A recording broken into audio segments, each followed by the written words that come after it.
जनमानस में शूर्पणखा की छवि राक्षसी निर्ममता से नरसंहार करने की है, इसलिए उसे घृणा की दृष्टि से देखते हैं।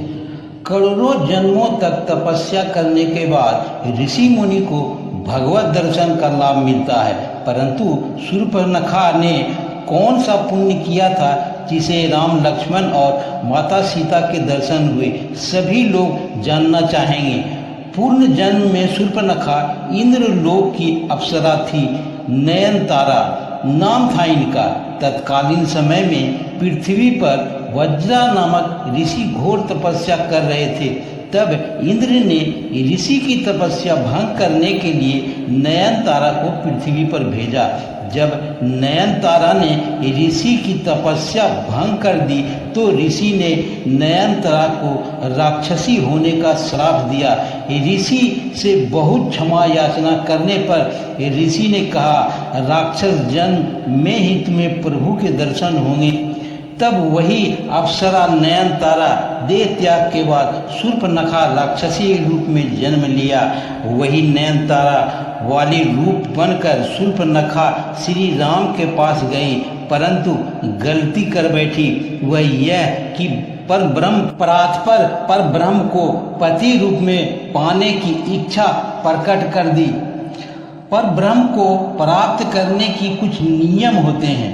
भक्ति या वैराग्य के सहारे ही परब्रह्म को प्राप्त किया जा सकता है। अहंकार को प्रभु मिलन संभव ही नहीं हो सकता। फिर भी उचित प्रक्रिया का ज्ञान कराने के लिए उसे वैराग्य रूपी लक्ष्मण के पास भेजा गया, ताकि उसे प्रभु मिलन की सही प्रक्रिया का ज्ञान हो सके। वैरागी लक्ष्मण ने सोचा कि राक्षसी को वैराग्य तो आ नहीं सकता, अतः लक्ष्मण जी क्रोध में आकर उसके नाक कान काट दिए। तब शूर्पणखा को ज्ञान चक्षु खुल गया और प्रभु के कार्य को पूरा करने में उनकी सहायिका बन गई और खरवोदूषण, रावण, कुंभकर्ण, मेघनाथ आदि निश्चरों को मरवाने में प्रभु राम की मदद की। कहते हैं उसके बाद शूर्पणखा पुष्कर जी चली गई और जल में खड़ी होकर भगवान शिव का ध्यान करने लगी।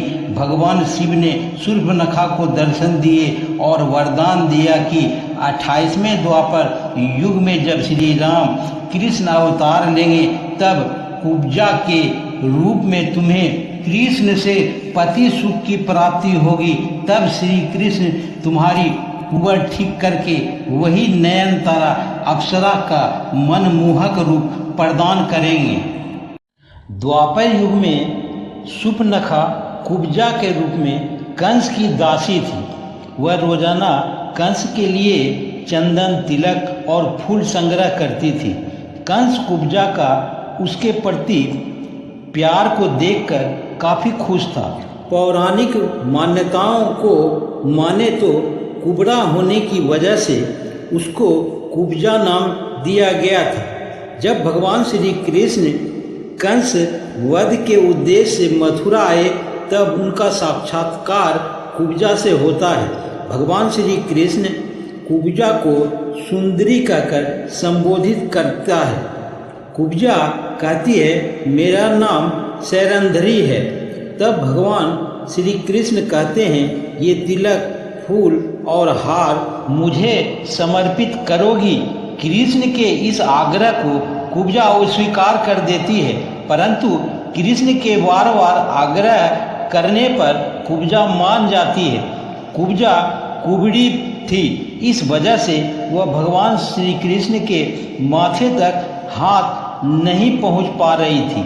यह देखकर भगवान श्री कृष्ण के आंखों में आंसू आ गए। उन्होंने उसके पैरों को दोनों पंजों पर पैर दबाकर झटके से ऊपर उठा लिया। देखते ही देखते कुब्जा ठीक हो गई और वह फिर से नयनतारा अप्सरा बन गई। तो ये था शूर्पणखा अर्थात नयनतारा की पूरी कहानी। आशा करता हूँ अच्छे लगे होंगे, तो आप लाइक करें और पहली बार देख रहे हैं तो सब्सक्राइब करें। धन्यवाद।